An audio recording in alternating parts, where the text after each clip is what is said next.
Vamos ao texto sagrado. Evangelho do Senhor Jesus, segundo escreveu João, capítulo de número 20. A partir do versículo de número 19, o texto sagrado diz assim: chegada, pois, a tarde daquele dia, primeiro dia da semana,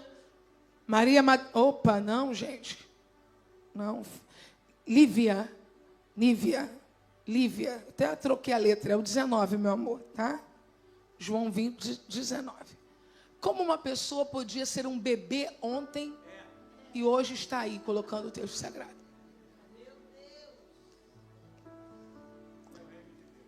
Chegada, pois, a tarde daquele dia, primeiro da semana, e cerradas as portas onde os discípulos, com medo dos judeus, se tinham juntado, chegou Jesus. Chegou Jesus. E pôs-se no meio deles, ou melhor, e pôs-se no meio e disse-lhes: paz seja convosco. Versículo 20, toda a Devip, 1, 2, 3. E dizendo isso,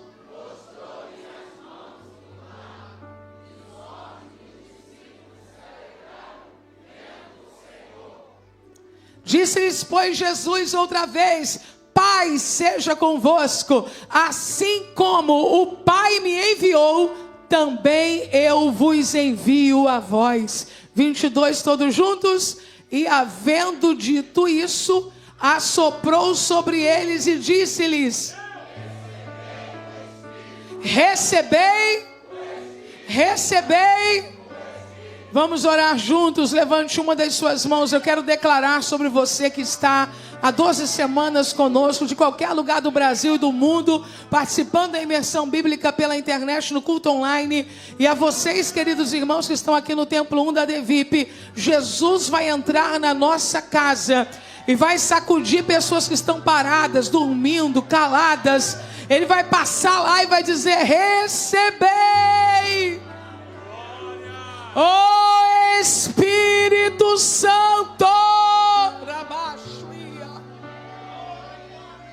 Amado Deus, nós te glorificamos nesse momento, porque toda boa dádiva, todo dom perfeito vem do alto do Pai das luzes, em quem não há sombra alguma de variação. Abra-nos a porta da palavra esta noite, e por causa dela levanta um exército poderoso aqui. Não a nós, mas ao teu nome seja glória para sempre e eternamente. Oramos em o nome de Jesus. Amém. Antes de se assentar, aplauda o Senhor pela sua poderosa palavra. Podem sentar, queridos e queridas.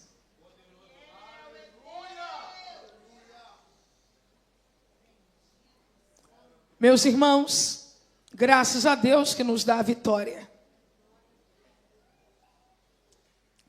Por nosso Senhor e Salvador Jesus Cristo. Estamos concluindo essas 12 semanas hoje, e eu me sinto grata ao Senhor por perceber que após a morte e a ressurreição de Jesus, Jesus esteve, pelo menos de forma registrada, em 2 casas. Esteve na casa dos discípulos que estavam caminhando por Emaús, e esteve nesta casa do Evangelho do Senhor Jesus, segundo escreveu João, capítulo 20, que era onde estavam reunidos os discípulos que Jesus treinou durante o seu tempo de ministério. O Cristo ressuscitado, vivo, que entra nas casas, nos traz a alegria e a esperança de que Jesus não passou apenas nas casas de forma evangelizadora, mas também passou nas casas de forma consolidadora. Isso indica que Jesus não entrou na sua casa unicamente quando ele tinha interesse em lhe salvar. Mas Jesus agora continua acessando a nossa casa com o fim de consolidar a nossa fé e a nossa experiência cristã.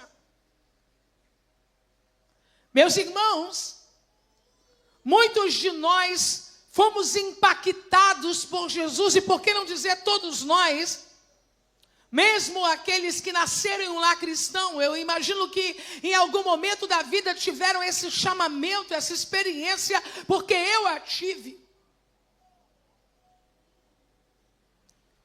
E a impressão que alguns de nós temos é que depois dessa conquista, depois dessa experiência, as coisas tendem a arrefecer, a diminuir, a perder o brilho.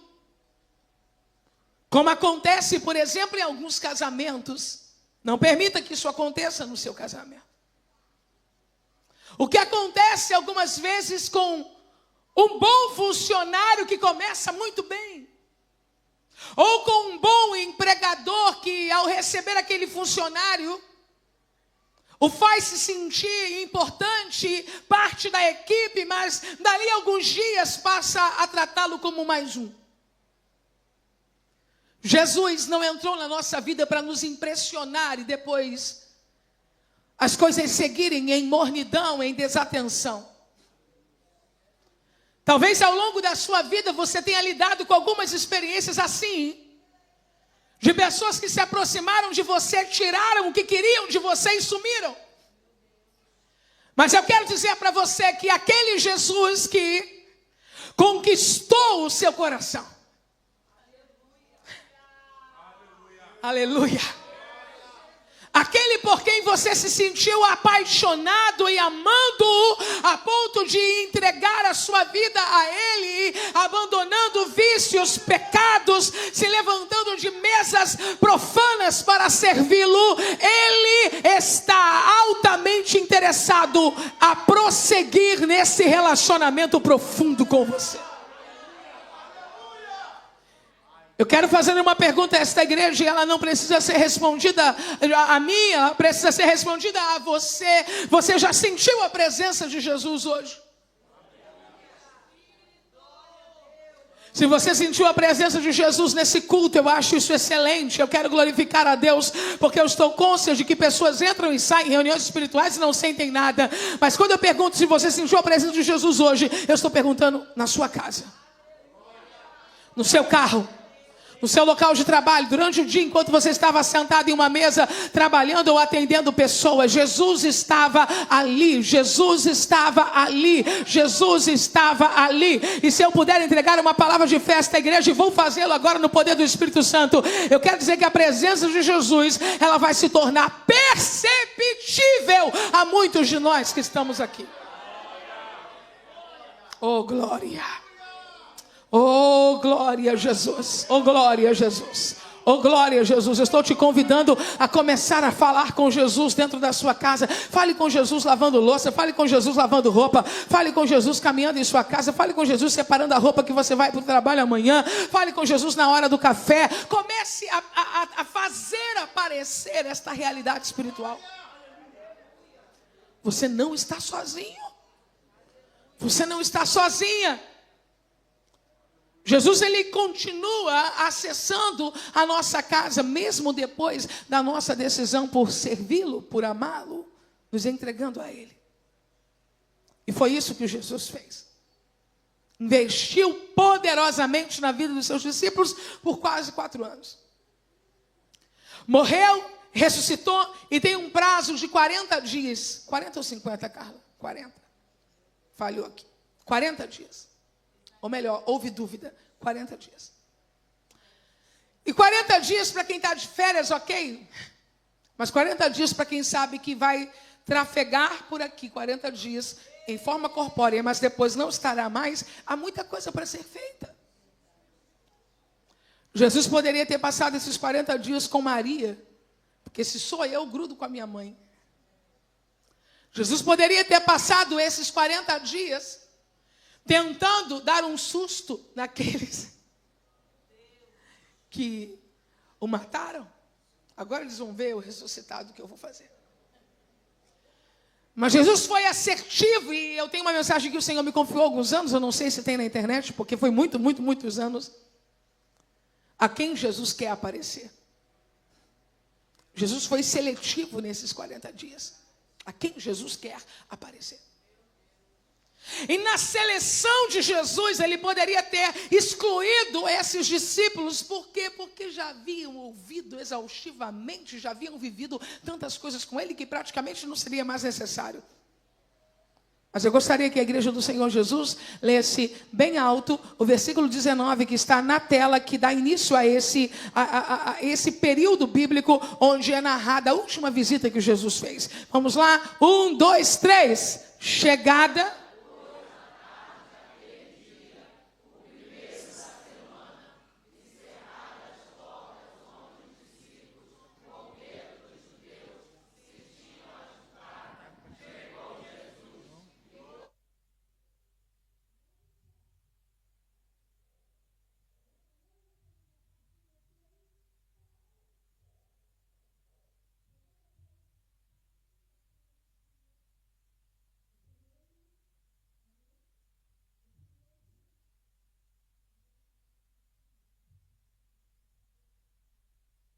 Pois à tarde daquele dia, o primeiro da semana. Quero dizer para você que o que está acontecendo aqui marca um tempo especial para a igreja de Jesus acerca do primeiro dia da semana. Bom, nós temos refletido sobre o sábado, desde o sábado passado, para quem esteve no sabático com a gente, que foi um dia de reflexão bíblica.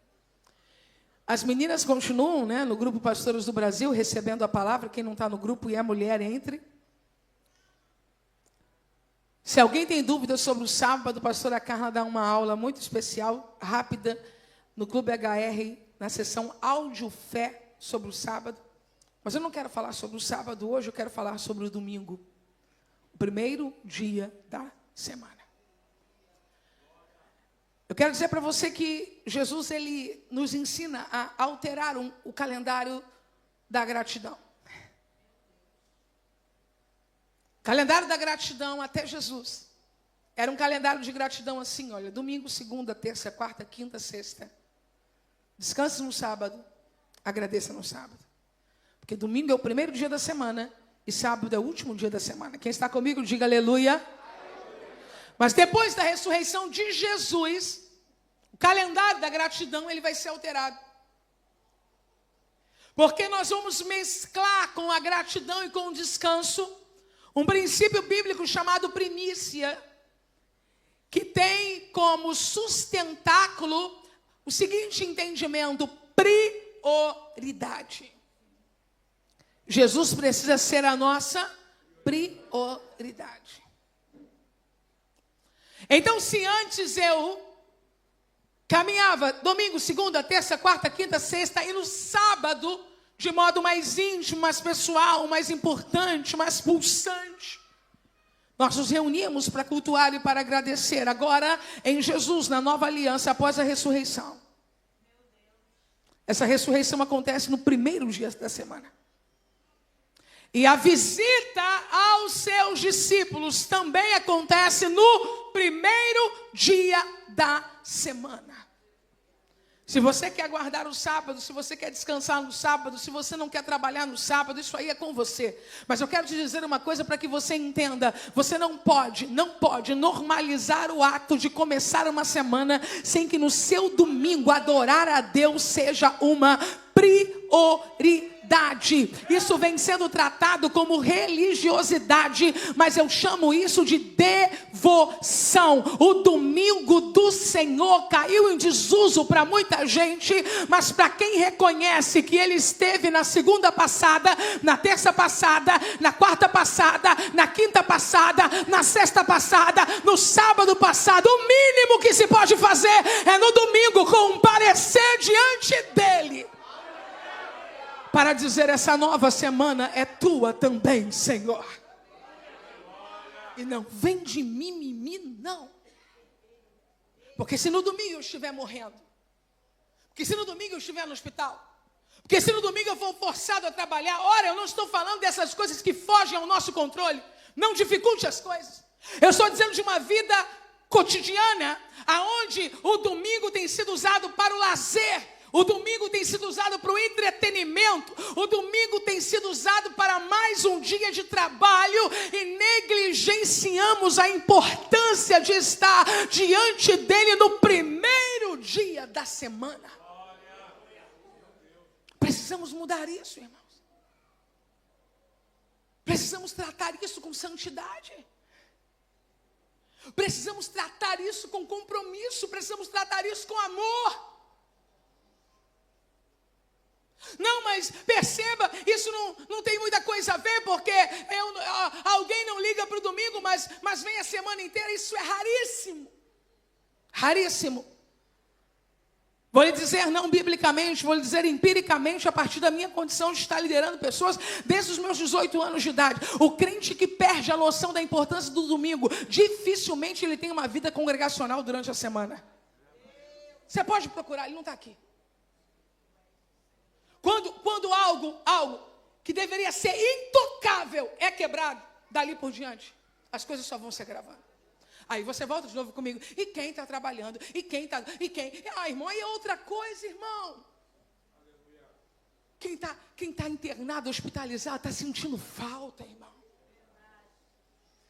Quem está obrigado numa escala de 24 por 48, não está lá, sabe, fazendo pirueta, não. Está lá com o coração aqui, pensando, essa hora começou isso, essa hora está acontecendo aquilo. Essa hora é a oferta, essa hora está... Você entende, irmão? Eu estou falando dessa desconexão com a realidade, de que tudo começa nele, inclusive no primeiro dia da semana, negando qualquer outro prazer efêmero e declarando para a sua alma e para o seu coração, esse dia eu consagro ao Deus da minha vida em primeiro lugar. Levante sua mão mais alto que você puder e grite assim: para mim, o meu Senhor será sempre prioridade. Amém, igreja? As portas estavam cerradas porque eles estavam sentindo medo. Existem portas cerradas por causa do nosso medo. Existem portas trancadas por causa do nosso medo. Tem gente que já era para ter casado, mas não casou porque está com medo. Tem gente que era para estar pregando, mas não prega porque sente medo.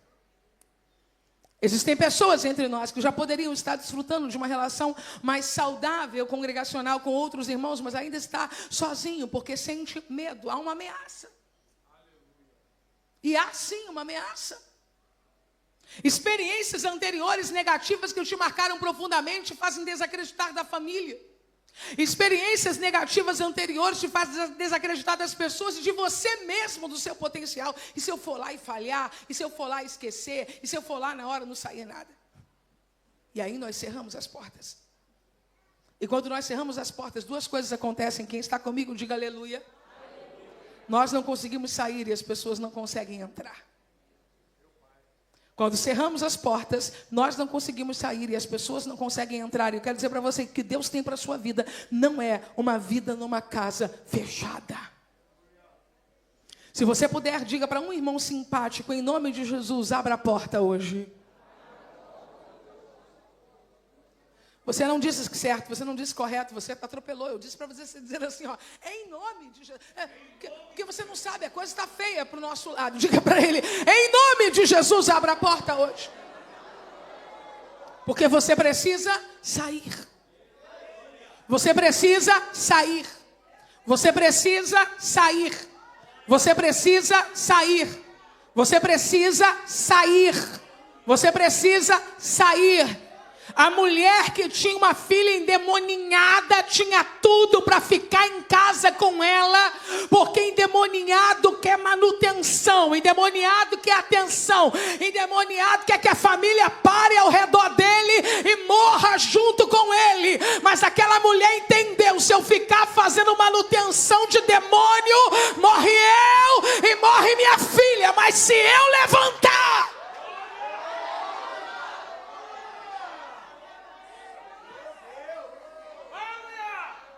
demônio dá trabalho, tá? Demônio faz gracinha, tá? Demônio diz que vai matar, vai matar todo mundo. E quando você vê, você está refém daquilo. Eu não posso sair porque fulano, eu não posso sair porque fulano, eu não posso sair porque fulano. Ora, seja inteligente. Eu fico, não resolve nada, cai eu e ele. Eu não fico, abro a porta e clamo. Eu trago solução para mim e para ele. Você precisa sair. Você sabe, irmãos, olhem para mim. Você sabia que Satanás está trabalhando para esgotamento de forças? Você até planeja, eu vou buscar, eu vou orar, mas no final do dia parece que tem 10 quilos, 15 em cada perna. Tua cabeça pesa e você diz, hoje eu não estou aguentando, mas não é hoje, é ontem, é amanhã. E depois isso é uma estratégia do adversário para matar todo mundo trancado.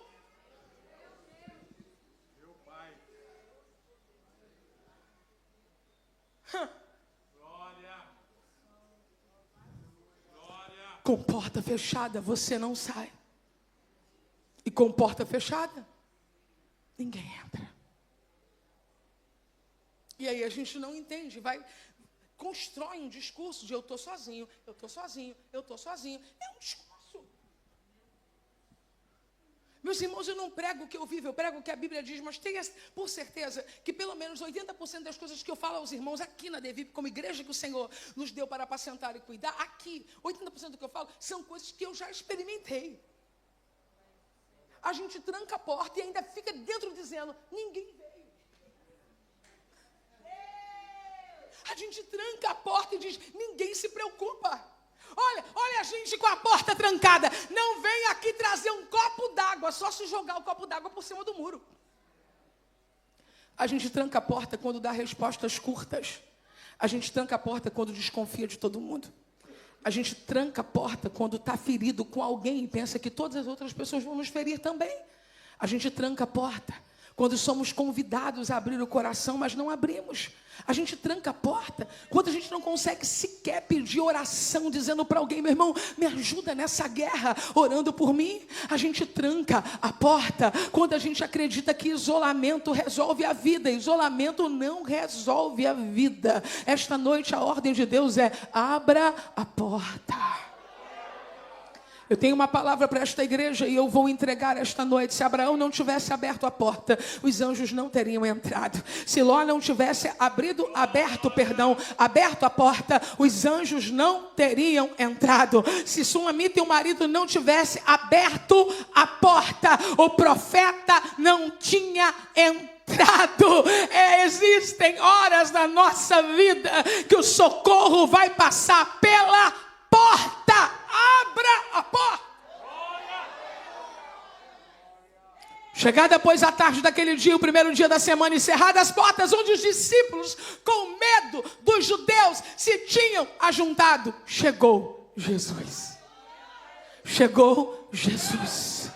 Chegou Jesus. Chegou Jesus. Esta noite, embora eu não tenha saído, Jesus chegou. Embora as pessoas não tenham entrado, Jesus chegou. Meu irmão, Jesus não respeita as nossas esquisitices. Jesus não tem medo dos nossos cortes retos tramontina. Jesus não fica preocupado se vai incomodar a gente.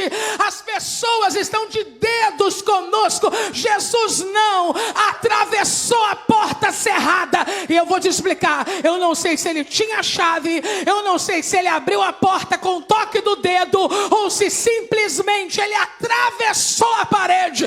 Eu sei que ele parou no meio. Cadê a mãe que está orando pelo filho? Cadê o pai que está orando pelo filho?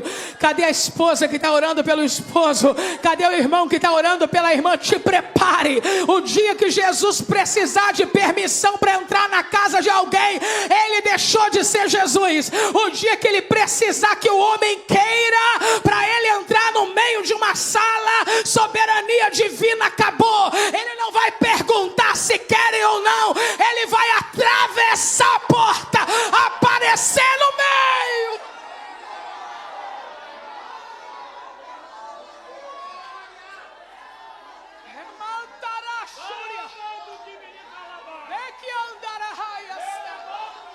No meio,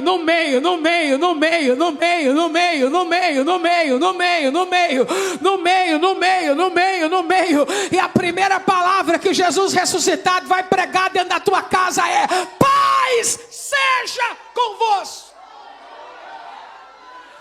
Alguém aqui já ficou sem energia em casa porque não tinha dinheiro para pagar a conta de luz? Eu já fiquei. Sem energia é terrível, mas sem paz é pior. Alguém aqui já abriu o armário e viu que estava faltando quase tudo? Eu já passei por isso, mas sem paz é pior. Alguém aqui já teve um aparelho queimado em casa e não pôde substituir e teve que dar um jeitinho sem máquina de lavar, um jeitinho sem televisão? Eu já, mas pior é sem paz. Por isso essa noite ele entra na casa da gente nessa terça-feira e antes de tratar da energia elétrica, da máquina de lavar, das compras do mês, ele está chegando no meio da sala e dizendo: paz, paz, paz, paz, paz, paz seja convosco.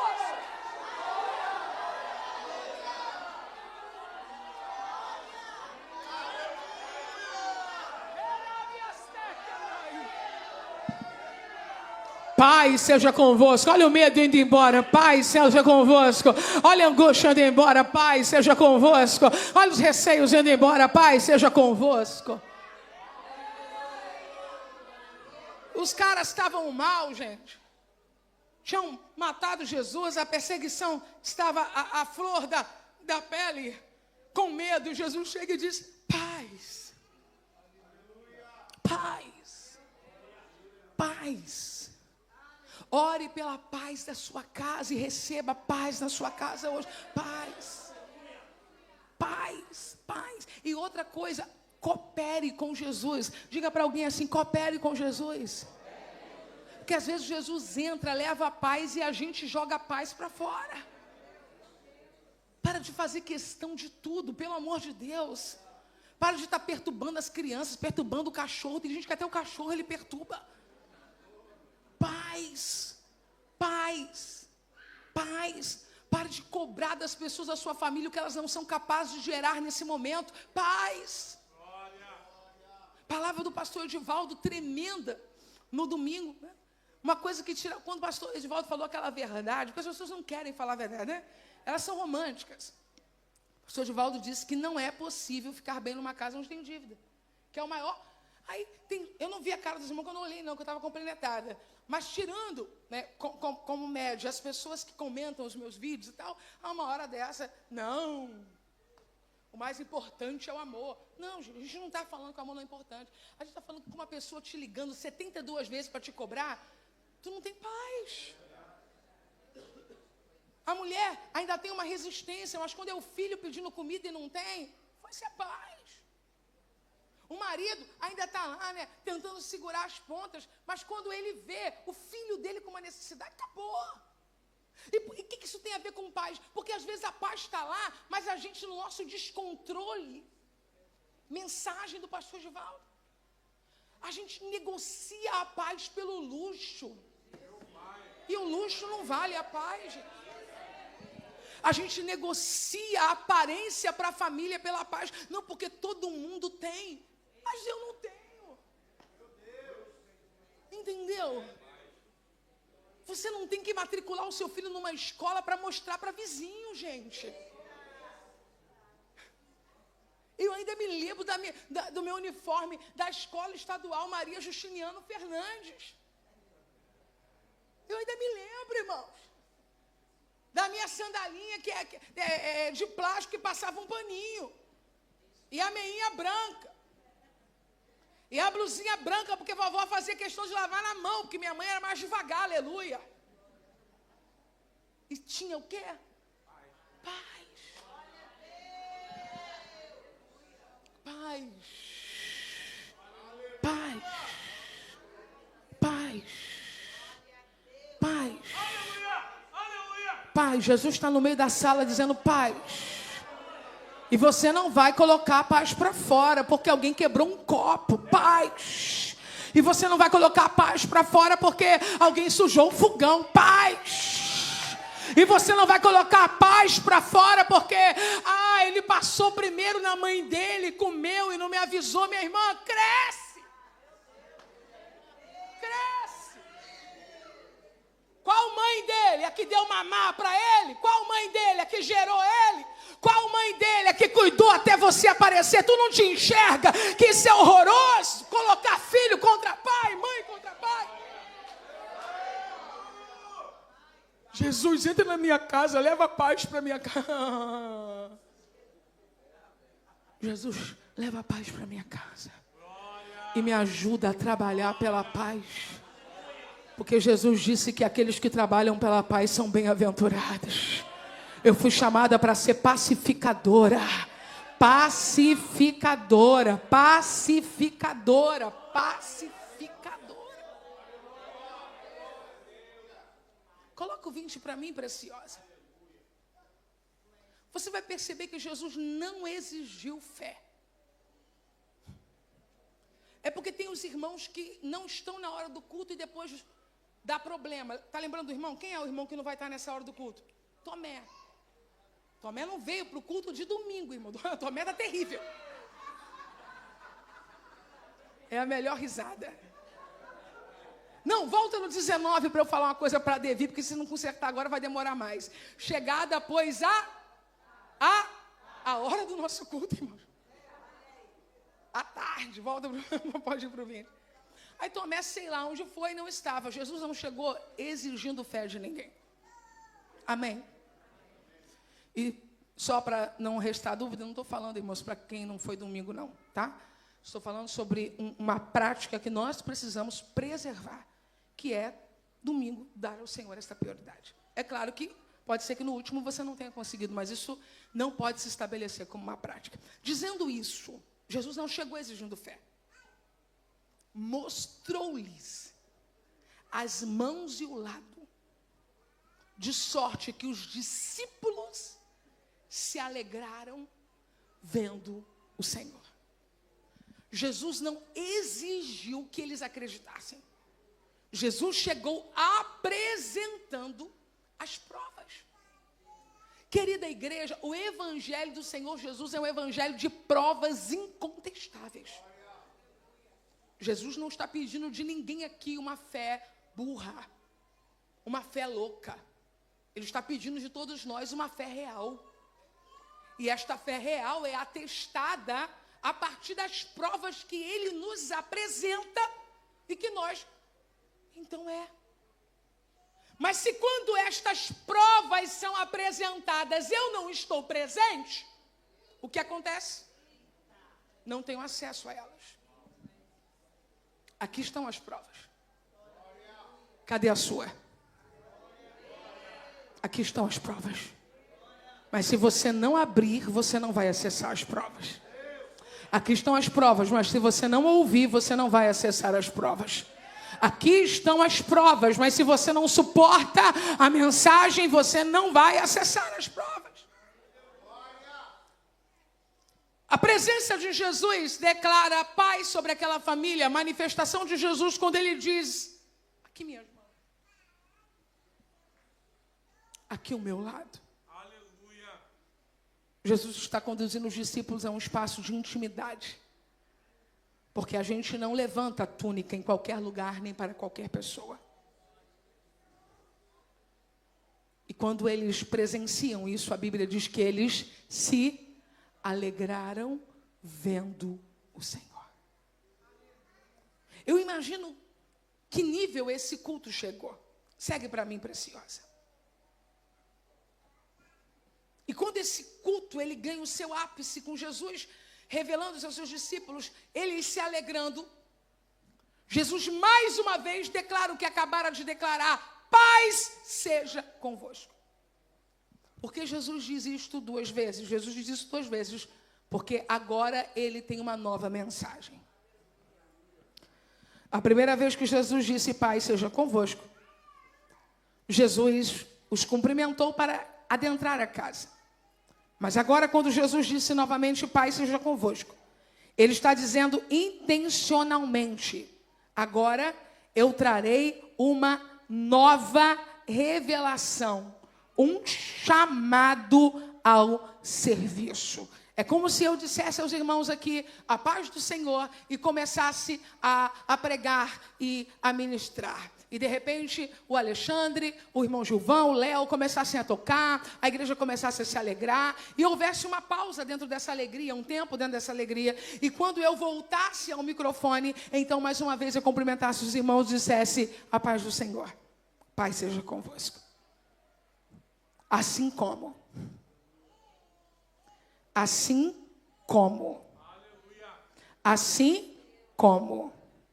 o Pai me enviou, também eu vos envio a vós. A referência do envio é a referência do envio de Jesus. Eu vou enviar vocês da mesma maneira que eu fui enviado. O envio de Jesus foi um envio universal. Diga bem alto, universal. A grande comissão de levar o evangelho de Jesus Cristo ao mundo inteiro está com a igreja agora. Então nós não fomos enviados para um bairro. Nós não fomos enviados para um grupo.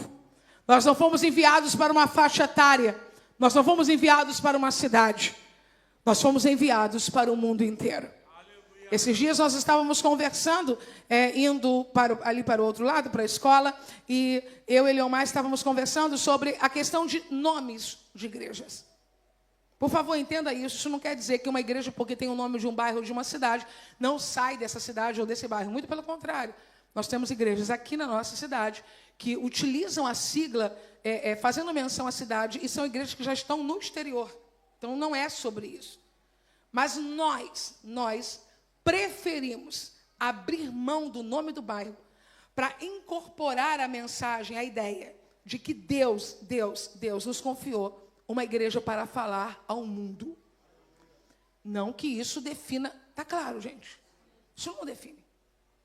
Se fosse a Devip como antes, Vila Pacaembu, nós estaríamos do mesmo modo evangelizando e fazendo como antes da mudança, não é do nome pela emancipação, nós já estávamos com frentes missionárias trabalhando em diversos lugares, inclusive fora do país. Então não é sobre isso. Mas quando há essa mudança, nós queremos dizer assim, nós não estamos falando só ou unicamente para esse bairro, para essa cidade, para esse estado ou para essa nação. É por isso que o Lucas leu comigo no Queimados em Chamas, na abertura em inglês. Quem lembra disso? Ano que vem tem que ter de novo, tá bom, Lucas? Quando nós usamos um idioma universal, para nós isso tem um peso profético. Quando isso aconteceu a primeira vez, ainda aqui, há uns 3 anos atrás, Deus ainda não tinha trazido ainda essa expansão pela internet, como Ele trouxe nos últimos anos. Agora, vocês talvez estejam olhando para mim dizendo, ok, pastora, já pode ir para o próximo versículo, porque isso a gente já sabe, mas o nosso grande problema não é sobre nos tornarmos uma igreja internacional, ou interestadual, ou intermunicipal, porque isso todo mundo gosta. Eu quero dizer que o que nós precisamos tratar de forma profunda é a dificuldade que temos com grupos, com tipos de pessoas, que nós acabamos resistindo, como se elas não merecessem o evangelho. Quem entende o que eu estou dizendo, diga glória a Deus. Glória a Deus. Eu vou ser bem franca com vocês. Eu já fui essa pessoa. Eu tinha uma resistência tão grande a pensar no evangelho a políticos,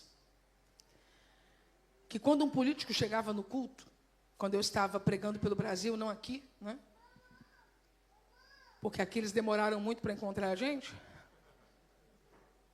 Mas quando eu estava em outros estados e chegava um político, eu já me sentia mal na hora, John. Meu coração fechava. E eu pensava, lá, vem atrapalhar o culto. Vê se pode. E o coração fechava. Às vezes o tadinho nem ia para atrapalhar o culto. Era só um convidado, porque é uma cidade menor, normalmente, né? Os prefeitos e vereadores costumam ir, em cidades do interior do Brasil, e apresentam. E eu. Isso durou um tempo, gente. Essa minha resistência. E um dia o Espírito Santo decidiu resolver diretamente comigo essa resistência. Um dia eu estava pregando sobre Zaqueu e eu estava tão feliz, sabe? E o Espírito disse no meu ouvido, você se parece com aquelas pessoas que não gostaram que Jesus tenha visitado a casa de Zaqueu. Eu tomei um choque, porque o Espírito Santo fala comigo assim, ele não me dá confiança. E eu pensei, eu? E ele me lembrou do incômodo que eu sentia. Da ojeriza que eu sentia, do tipo, lá vem essa gente para o culto. Estou falando de coisas de quase 10 anos atrás. E o Espírito me disse, eu quero salvar os políticos também.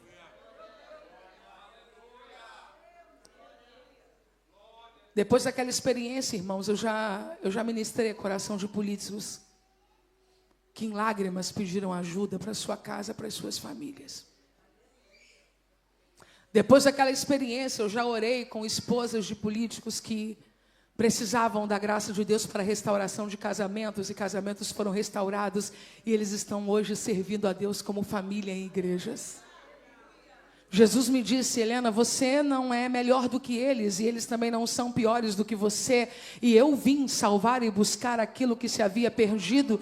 E o que eu estou dizendo aqui não é sobre políticos, é sobre grupos que nós temos resistência, e eu gostaria que você fosse sincero com você e trazer à sua mente agora pessoas que você tem resistido, e talvez por experiências negativas, ou talvez por heranças familiares, ou porque alguém colocou na sua cabeça isso e aquilo, e você então entendeu que é desta forma. Mas eu vim dizer à igreja que está reunida aqui, que ter um chamado igual ao de Jesus é ter um chamado para a salvação de todas as pessoas, e que Jesus vai começar a nos usar como uma voz poderosa evangelizadora para falar a alguém que alguém desprezou, para amar alguém que alguém não amou. E quando Jesus te der um ministério específico a essas pessoas, não se envergonhe disso, porque se teve uma coisa que Jesus soube fazer e que nós vamos precisar fazer como pessoas enviadas por Jesus, é aprender a assumir o boleto. Se alguém falar alguma coisa sobre alguém que você tem amado e evangelizado, não tema pela sua reputação, porque se Jesus temesse pela sua reputação, a samaritana ia para o 8º, para o 9º, para o 10º, e a vida dela nunca mudaria. Então se levante, não para ser conivente com o pecado, mas para amar aquele que está em estado de pecado e trazê-lo para a luz de Cristo. Eu agora já não estou falando de resistência, eu agora estou falando de chamado. Eu estou falando do quê? Diga mais alto, chamado. A quem Deus está querendo te usar nesses dias? A quem Deus está querendo te usar nesses dias? Eu quero dar glória a Deus, porque nós temos irmãs aqui que ministram nesse momento a mães atípicas. Eu quero glorificar o nome de Jesus aqui, porque nós temos irmãs aqui que estão ministrando a crianças com dificuldade de aprendizado. Eu quero dar glória a Deus aqui, porque tem jovens aqui ministrando a outros jovens que estão em situação de vulnerabilidade. Deus quer nos indicar grupos, e nós não seremos resistentes, nós seremos sensíveis à voz do Espírito Santo. Quem está me entendendo, diga glória a Deus. Por gentileza, coloque o 22 para mim, preciosa. Talvez seja o grande desafio. A igreja não trabalhará, nem marchará com êxito sem a presença do Espírito Santo. Se você puder, entregue esta mensagem para uma pessoa agora. Diga a ela, seja cheio do Espírito Santo. Fale isso de forma intrépida. Seja cheio do Espírito Santo. Seja cheio do Espírito Santo. Seja cheio do Espírito Santo. E havendo dito isso, assoprou sobre eles e disse-lhes: recebei o Espírito Santo. Vazios não pregam, vazios não cantam, vazios não oram, vazios não evangelizam, vazios não amam, vazios não choram, vazios não sofrem, vazios não marcham, vazios não conquistam. Uma igreja igreja cheia de si, cheia de vaidade, cheia de conhecimento, cheia de intelectualidade, cheia de talento, cheia de diploma, cheia de certificado, cheia de cursos, mas vazia do Espírito Santo não tem poder. Mas uma igreja cheia do Espírito Santo tem poder.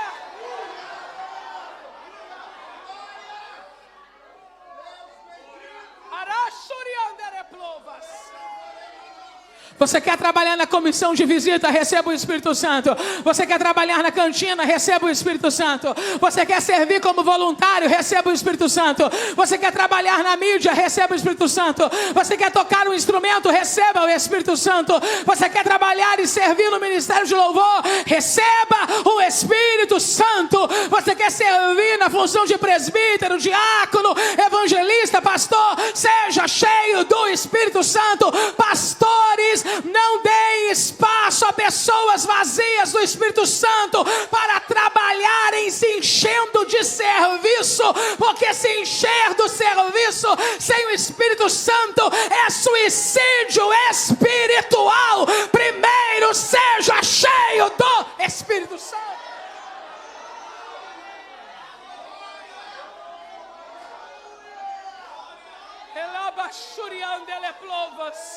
Remanto de calaio de plovas na churianda. Seja cheio do Espírito Santo. Seja cheio do Espírito Santo. Recebeu algo para fazer no reino de Deus? Vá se encher mais. Vá se encher mais. Vá se encher mais. Vá se encher mais. Recebeu uma posição ministerial. Tenha vergonha de ser um diácono que não tem o Espírito Santo. Tenha vergonha de ser um presbítero vazio do Espírito Santo. Não ouse dizer para alguém que você é pastor se você não é um homem cheio do Espírito Santo.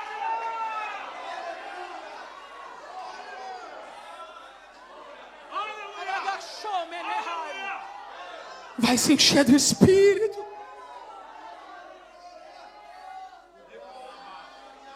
Ou sente e pare de perturbar a igreja. Porque um pregador vazio perturba a igreja. Um líder vazio perturba a igreja. Um pastor vazio perturba a igreja. Um diácono, um voluntário, um obreiro vazio perturba mais, porque a gente já começa a ser perturbado na entrada.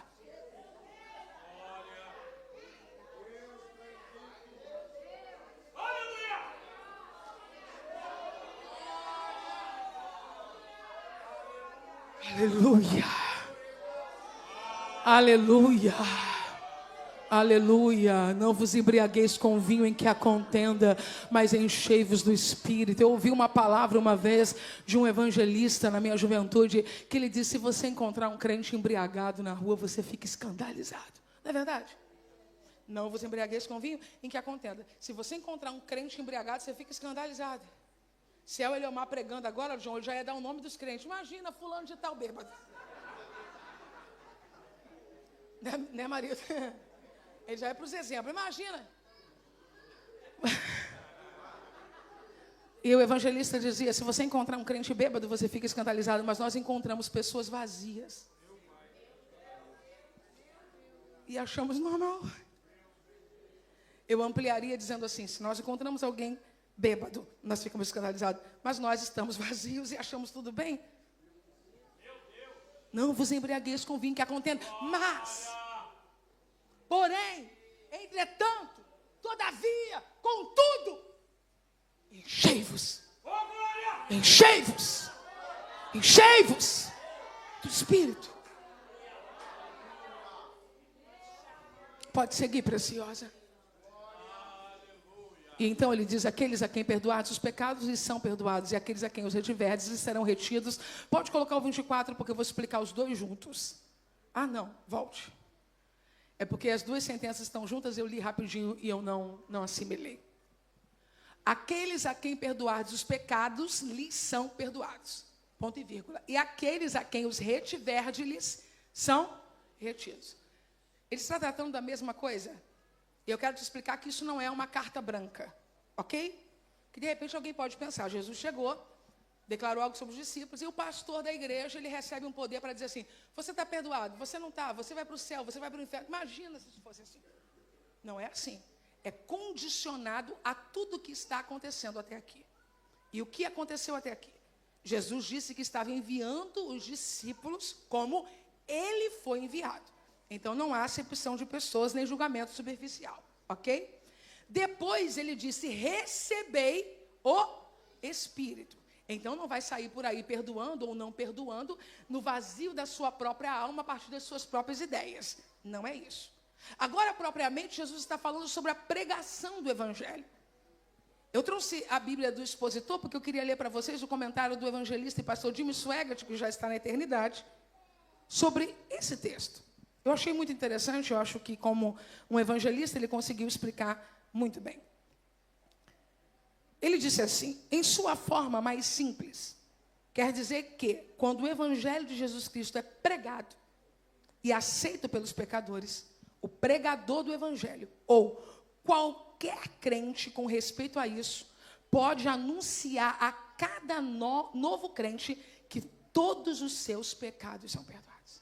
Você entendeu? O presbítero Diego Fagundes está aqui pregando e ele acabou de pregar e aquela pessoa se entregou a Jesus e creu em Jesus. Ele não precisa ter dúvidas alguma se necessita fazer uma entrevista para saber qual foi o tipo de pecado que a pessoa cometeu no passado, ou perguntar ao pastor da igreja se ele pode. Jesus já autorizou que ele pode perdoar os pecados daquela pessoa. Então ele vai dizer assim para esta pessoa que acaba de receber Jesus enquanto ele estiver orando, ou ao lado, ou aconselhando, todos os seus pecados estão sendo perdoados por Jesus. Até aqui tudo bem? Dê a boa notícia da salvação a esta pessoa. Eu achei bonitinho, uma vez eu estava pregando na igreja metodista Betel, em Cabo Frio, e uma menina estava reconciliando, e aí eu coloquei as mãos sobre ela, e eu disse assim, Senhor, perdoa os pecados desta moça. E ela abriu um olho e disse, não foram poucos. E daí Jesus vai perdoar todos eles. Mas existe a segunda parte que algumas vezes nós negligenciamos. Quem está comigo, diga aleluia. Aleluia. E aqueles a quem os retiverdes, lhes serão retidos. O que é isso? É eu olhar para um crente em Jesus, que recebeu Jesus, e dizer, você não. Exatamente como eu disse, né? Você não, você é político, não. Você é rico, não. Você é muito branquinho, não. Você já aprontou comigo no passado, hein? Te marquei. Não. Não é isso. Segundo o evangelista Jimmy Swaggart, o que Jesus está dizendo é o seguinte. É o mesmo como o anterior, mas exatamente o oposto. Se rejeitar o evangelho, o crente tem obrigação, diga obrigação, de informar ao que rejeitou a Cristo, que apesar de qualquer outra coisa que ele faça, ele ainda está em pecado. E sem arrependimento, sofrerá as consequências. Nós vamos dizer a essas pessoas, olha, você pode ser médico sem Cristo, você pode ser rico sem Cristo, você pode ser pobre sem Cristo, você pode ser lindo sem Cristo, você pode ser feio sem Cristo. Você só não vai conseguir ser salvo sem Cristo. Então, se você não se arrepender, você não está perdoado. Amém, querida igreja? Outros sim, nós temos tido a alegria de ensinar isso a pessoas que vieram de outras igrejas, pessoas abençoadíssimas, mas que de vez em quando falavam assim, eu não me arrependo de nada do que eu fiz, porque tudo serviu para a minha experiência. E aí a gente começou a ensinar, e as pessoas entenderam de tal modo a falarem hoje, antes eu dizia isso, mas agora eu não digo mais. Por quê? Se não houver arrependimento, não há perdão. Pare de idolatrar o seu pecado como parte da sua história. O pecado foi um intruso na sua história. Você não pecou para aprender, porque o que ensina é a Bíblia e não o pecado. O pecado foi um intruso na sua história. Pare de se alegrar, mas pelo menos eu vivi. Bom, se você tem saudade do que você viveu, tem alguma coisa errada na sua vida. E outra coisa, converte esse TBT. Fala para o seu irmão do Instagram aí. Converte esse TBT, irmão. Fala para o irmão do Instagram aí, irmão. Converte esse TBT. E não faz cara de paisagem para cima de mim, não. Quem aqui sabe o que é TBT? Quem sabe? Faz assim. Para o pessoal que não sabe ver que eu não estou jogando conversa fora. TBT é na quinta-feira, né? Na quinta-feira você faz hashtag TBT, que é para colocar uma lembrança de algo que aconteceu. Só que tem gente sem noção, meu irmão. Sem noção. Sabe onde eles estão buscando as fotos? Na casa da vovó? Não. No álbum de infância? Não. No falido Orkut? Não. Estão mergulhando no mar do esquecimento. Aí de vez em quando eu vejo um nu lá, nu, feitadão. TBT. Aí dá uma pregada enquanto está mostrando os músculos, dá uma pregada para disfarçar. Só eu sei de onde ele me tirou. Ah, meu irmão, se adianta. Esquece essa sujeira. Faz um TBT da Quinta Viva passada. Faz um TBT das crianças vestidinhas com a roupinha do papai no domingo. Tem tanta coisa boa acontecendo na sua vida. Começa a falar daquilo que o Senhor fez. E tenha ojeriza ao pecado. Você foi totalmente perdoado. Quem está comigo, diga aleluia. Quem não foi embora, diga glória a Deus. Irmão Gilvan, vem comigo, irmão Gilvan. Porque se o senhor mostrar o músculo no Instagram, a irmã Thalita pega o irmão. Eu conheço mulher ciumenta, irmão Gilvan. Eu conheço mulher zelosa. Eu conheço mulher apaixonada. Jesus me mostra tudo nessa igreja. Guarda o que tu tens, meu irmão, para que ninguém tome a tua coroa.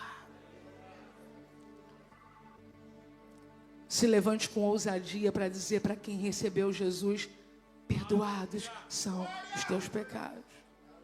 E peça ao Senhor graça, porque eu sei que é difícil.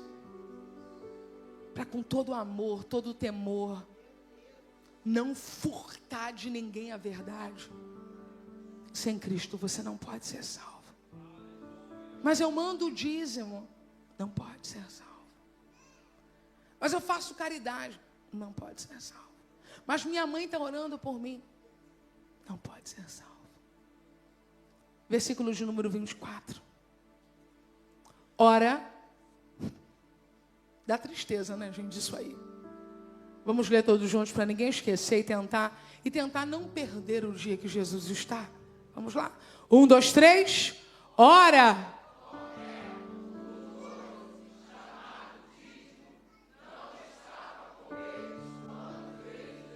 Não estava. Com eles. Tem um mistério aqui, irmãos, tá? Tem um mistério aqui. Nós precisamos pedir ao Espírito Santo um batismo de unidade. Pregar porque o último dia está valendo. Se encoraje como profeta e pergunte para uma pessoa só: meu irmão, até quando?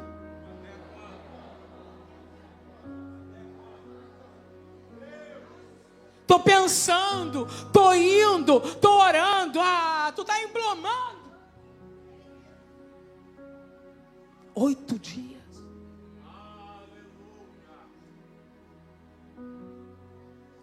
Meu irmão, como eu nasci num lar cristão,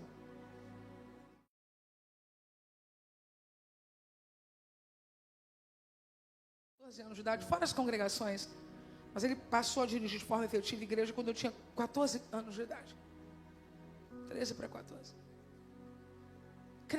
Creia no Senhor. Eu tenho visto crentes com chamado vibrante. Nossa mestra, irmã Rosângela, procrastinando há 2 décadas. E para cada ano tem uma desculpa. Estou falando de cargo, não. Estou falando de vida.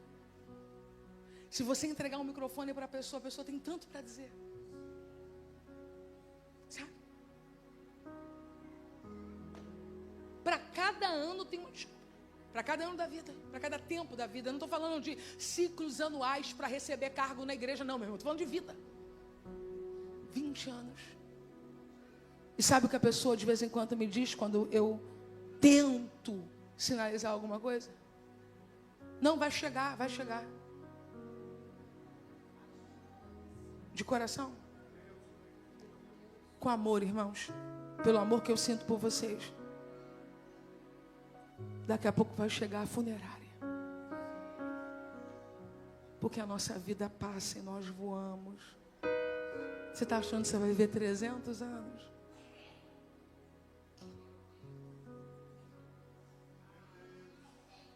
não fica fora da festa da ressurreição. Porque primeiro eu tenho que construir minha casa. Se o Senhor não edificar a casa, em vão trabalhos que edifica. Porque primeiro os meus filhos têm que passar na universidade. Meu irmão, e o que tem Atenas com Jerusalém? Você está misturando tudo. Não se ausente. Eu penso que durante 8 dias Pedro tocou pandeiro. Eu penso que durante 8 dias João cantou os salmos da Bíblia. Eu imagino João cantando feliz, alegre, louvando o Salmo 133. Ó, quão bom e quão suave é que os irmãos vivam em união. É como óleo precioso que desce sobre a cabeça, a barba de Arão, até a orla das suas vestes. É como orvalho que desce sobre o monte de Hermon, porque ali o Senhor ordena a bênção e a vida para sempre.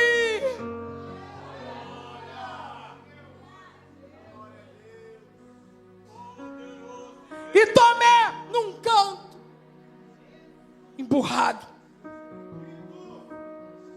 Se não creu que ele ressuscitou, possivelmente ainda estava chorando o luto. E alguém diz: canta, Tomé. Eu não. Prega, Tomé. Hoje não. Dá glória, Tomé. Vou dar glória quando eu sentir. Vamos fazer isso, Tomé. Eu não. Gastei 3 anos da minha vida onde eu estou. A incredulidade te diz: não vale a pena. Mas a fé te diz: só está começando. Dê um salto desse banco, você que chegou na 12ª semana com a gente, dá um salto desse banco, fique de pé, fique de pé, fique de pé, aponta para alguém que você conhece o nome, grita o nome dessa pessoa, fala: fulano, só está começando. Carla, Rita, Késia, Osana, Thalita, só está começando. John, Carol, Nívia, Fábio, só está começando. Só está começando. Jesus voltou por causa dele. Volta, Jesus, esta noite. Volta, Jesus, esta noite. E aquece-nos outra vez. Volta, Jesus, esta noite. E perdoa a nossa incredulidade. Volta, Jesus, esta noite. E sara as águas amargas.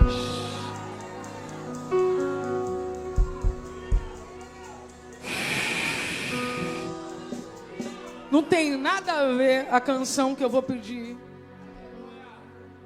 Mas o Espírito disse: é o meu Espírito. Sabe por que algumas pessoas estão perdendo os 8 dias? Acusadas.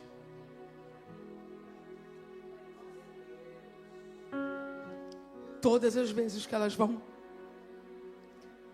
um dedo aponta. Quem sou eu? Quem tu és? Um filho perdoado.